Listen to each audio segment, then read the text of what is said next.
Ukraina menarik diri dari konvensi anti ranjau darat. Ini menjadi taktik baru Ukraina untuk menghadapi Rusia yang aktif menggunakan ranjau darat sejak invasi pada Februari 2022. Rusia sejak awal memang tidak ikut meratifikasi perjanjian anti ranjau. Tak cuma Ukraina, negara-negara tangga Rusia juga ikut-ikutan dengan dalih menjaga diri dari bahaya yang bisa ditimbulkan oleh Moskwa. Kondisi ini menimbulkan kekhawatiran, mengingat ranjau darat adalah senjata yang seringkali menimbulkan bahaya bagi warga sipil. Simak informasi lengkapnya dalam video berikut.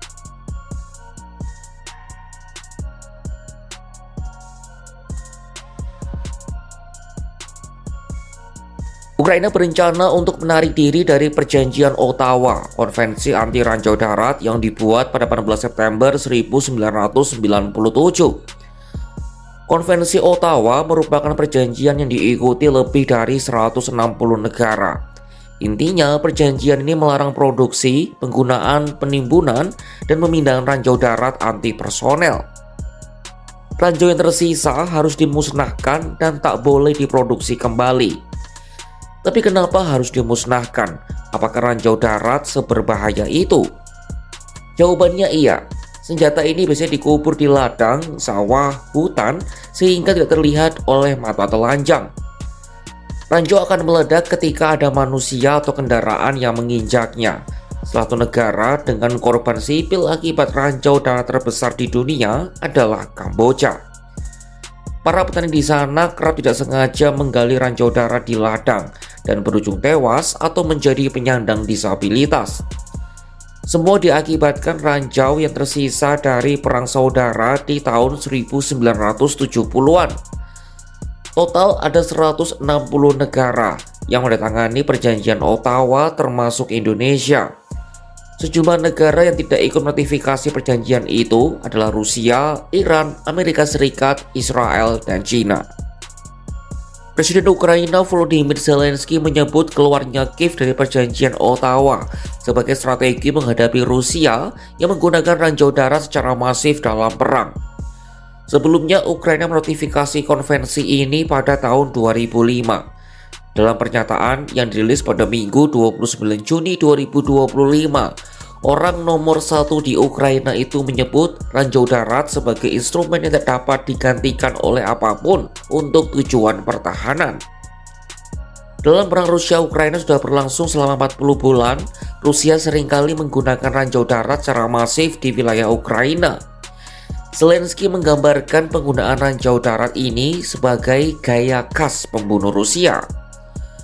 Meskipun sudah mengumumkan rencana penarikan diri, keputusan ini masih memerlukan persetujuan dari parlemen. Sekretaris Komite Parlemen Ukraina Bidang Keamanan Nasional, Pertahanan dan Intelijen, Roman Kostenko menyatakan keputusan yang diambil Ukraina merupakan tuntutan dari realitas perang. Rusia musuh mereka tidak meratifikasi konvensi Ottawa dan telah menggunakan ranjau darat secara luas terhadap militer dan warga sipil. Kostenko menegaskan Kiev tak bisa terus terkungkung ketika musuh tidak memiliki batasan. Keputusan legislatif untuk keluar dari perjanjian Ottawa harusnya definitif memulihkan hak Ukraina untuk secara efektif mempertahankan wilayahnya.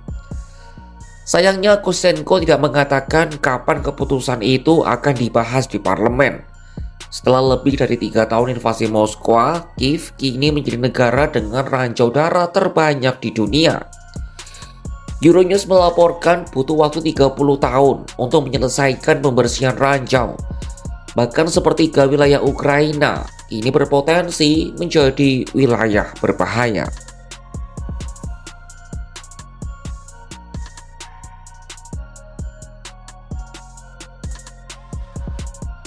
Tak cuma Ukraina, negara-negara yang berbatasan langsung dengan Rusia juga mengumumkan rencana keluar dari perjanjian Ottawa. Mereka adalah Finlandia, Polandia, Latvia, Lituania, dan Estonia. Sama seperti Ukraina, keinginan untuk keluar baru diucapkan oleh pemerintahan eksekutif. DPR di tiap negara masih harus bersidang untuk memutuskan apakah mereka akan benar-benar keluar dari perjanjian Ottawa atau tidak. Kelima negara melontarkan alasan serupa, yakni demi pertahanan nasional. Mereka khawatir invasi bisa melebar melewati perbatasan negara. Sebelumnya pada Maret 2025, Lituania juga keluar dari perjanjian Dublin yang melarang pemakaian bom tandan selama konflik. Alasannya sama, yakni demi mempertahankan diri dari agresi Rusia. Satu-satunya negara Tenggara Rusia yang tidak berencana keluar adalah Norwegia. Negara itu hanya memiliki perbatasan sepanjang 200 km dengan Rusia di wilayah terpencil Arktik sisi utara. Oslo mengatakan penting untuk menjaga stigma seputar Ranjau Darat.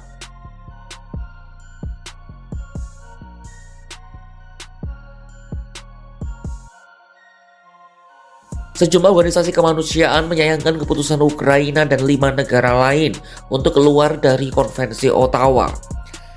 Menurut mereka ini menjadi tren membahayakan ketika negara-negara keluar dari perjanjian perlindungan HAM demi pertahanan militer.